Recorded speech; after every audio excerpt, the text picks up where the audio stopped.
d'industrie. Oui, là, On est à l'épicentre, vous le savez. Bien sûr, mais vous le savez aussi. Non, on vient de le découvrir parce que vous ne communiquez pas. Est-ce que vous connaissez le SDRIF? On a découvert déjà il y a un an la construction du Colissimo. C'est vrai que ça nous a surpris parce que on n'avait pas été informé par notre maire. Et puis là, récemment, on a découvert qu'il avait un autre projet derrière.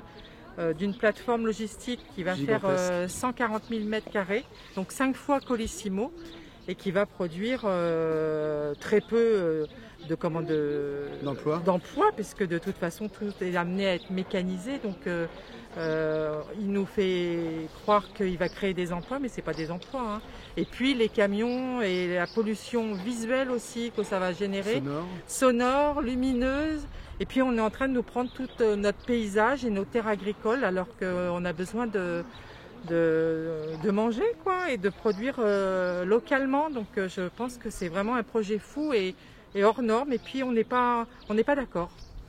Après, il y a plein de plateformes non utilisées en Ile-de-France qui pourraient être rénovées à la place de construire de nouvelles plateformes qui sont totalement inutiles. On nous dit qu'on a été informé légalement sur les panneaux d'affichage, mais bon, comme beaucoup, on est pris par nos travaux, nos vies familiales, et que on n'a pas lu, on n'a pas su. Et puis comme notre maire ne nous a pas non plus consulté, voilà, on découvre le projet qui est hallucinant et ahurissant, quoi, et on n'a pas du tout envie de ça sur notre commune, quoi. Ni sur les communes avoisinantes, parce qu'effectivement, apparemment, nos terres agricoles sont fortement sollicitées. Aujourd'hui, le but est de réduire le délai de livraison, c'est ça, plutôt que de nourrir nos enfants avec les champs. Voilà, le but est là. À Zalando, ils veulent juste livrer en 24 heures, c'est tout ce qui les intéresse. Est-ce qu'on ne pourrait pas attendre 2-3 jours pour avoir un colis, plutôt de vouloir tout saccager pour avoir un délai de livraison ultra rapide? Voilà, la question est là aujourd'hui. Et aujourd'hui, le Colissimo a été mis en place avec un partenariat de Zalando qui date de 2015. Donc oui, on a découvert. Pour ça, aujourd'hui, on n'a pas un gros trafic sur le Colissimo, ce qui paraissait bizarre pour un trafic annoncé qui a été quand même élevé. Et en fait, en cherchant, on a trouvé qu'il y avait un partenariat avec Colissimo et Zalando en 2015 pour que ce soit Colissimo qui fasse tous les frets de Zalando. Donc aujourd'hui, en fait, la plateforme est en attente. Et après, on va avoir 2 fois plus de trafic par Zalando et par Colissimo. On a créé un collectif.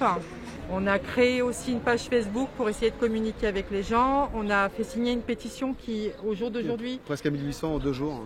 1800 signatures en 2 jours. Donc ça nous laisse beaucoup d'espoir d'essayer de stopper cette construction. Et un projet qui sort de terre comme ça ne sort pas en 6 mois. C'est-à-dire que ça fait longtemps que c'était dans les escarcelles. Et en fait, on nous a menti. On se sent floué de notre bien vivre ensemble. Voilà, ça c'est. Ce projet. Il est porté par la communauté d'agglomération et notre maire est représentant titulaire de la communauté d'agglomération. Donc il y a quand même. Juge, parti, c'est vrai que c'est un peu compliqué. On est là pour satisfaire le village et pas pour satisfaire les intérêts de la communauté d'agglo. Moi je suis du Petit Jard, je suis un peu loin, mais on est visé aussi, on a une zone d'industrie entre Vers-Saint-Denis et le Petit Jard qui est catastrophique. Ils ont détruit toutes les terres agricoles pour faire des entrepôts. Bon, nous on a réélu un maire avec 26 voix d'avance, donc on l'a dans le baba aussi.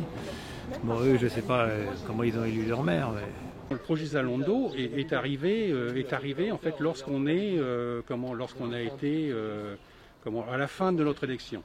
C'était pas votre projet, vous ne nous avez jamais parlé d'un projet de cette envergure. C'est 150 camions qui partent de Zalando et 800 qui partent de Colissimo. Parce qu'une plateforme pour 150 camions de cette taille-là, il faut m'expliquer la rentabilité. Il faut qu'on m'explique la rentabilité.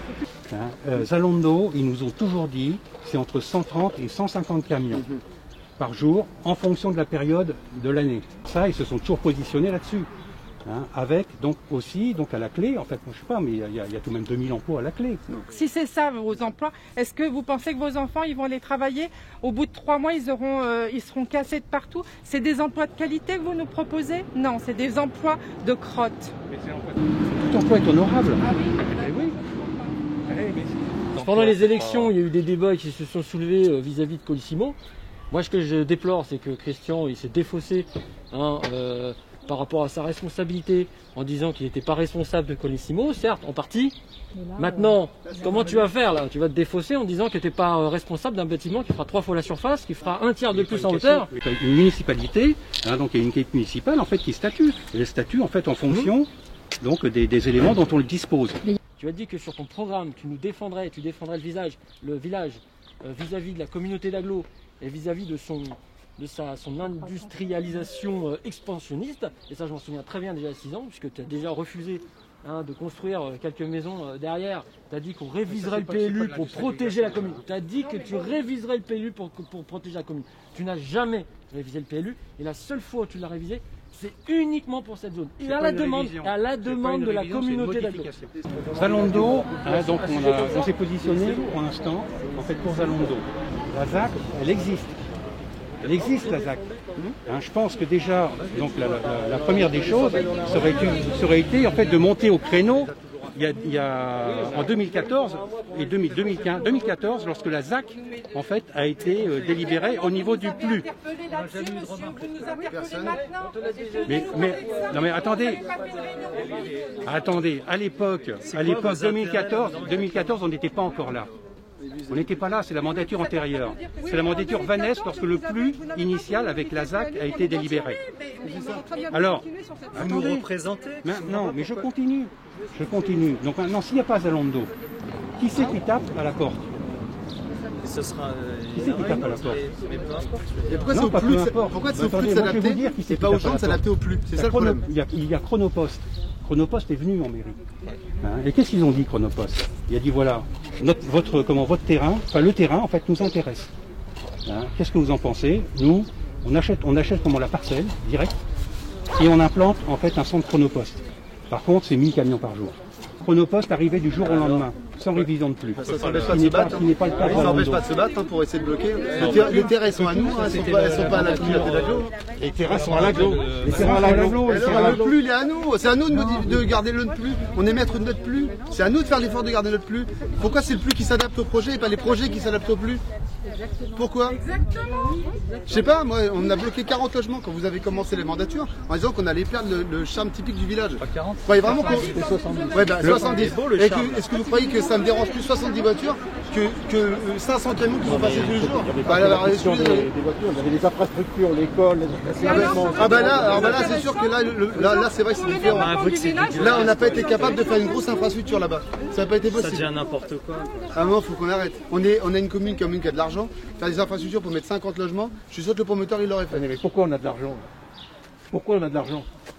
Parce qu'on dépense rien. Pas grâce à Zalando. Hein. Ah, ça, c'est bien. Pour l'instant, Zalando, quel que soit Zalando ou les autres, pour l'instant, ils n'ont pas commencé à nous payer. C'est pas qu'ils dépensent en tout cas, c'est sûr. Mais si on a de l'argent, c'est parce qu'il y a des entreprises comme la SMECMA.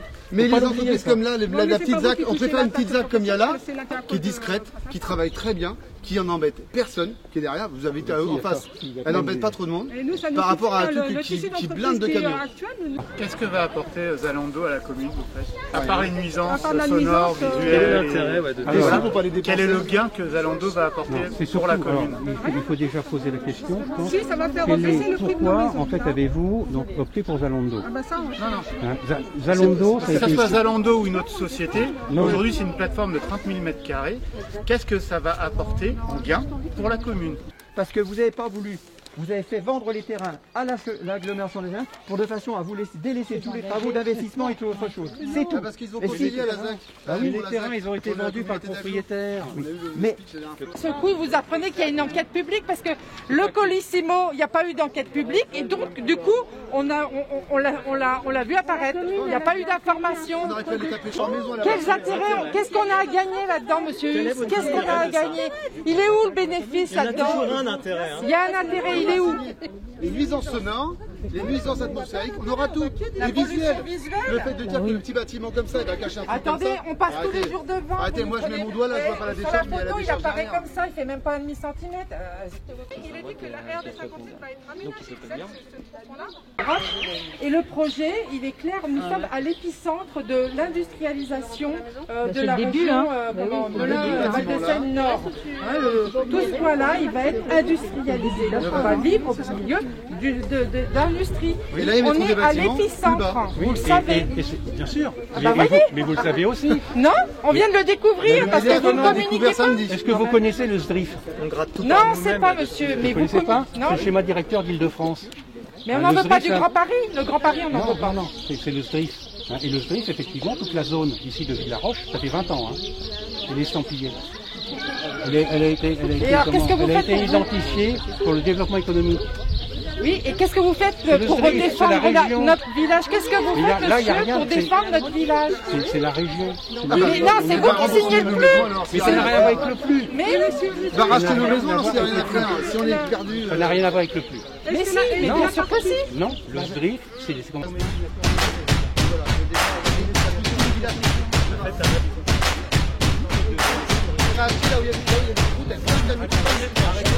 J'ai envie de partir, quoi, sérieux.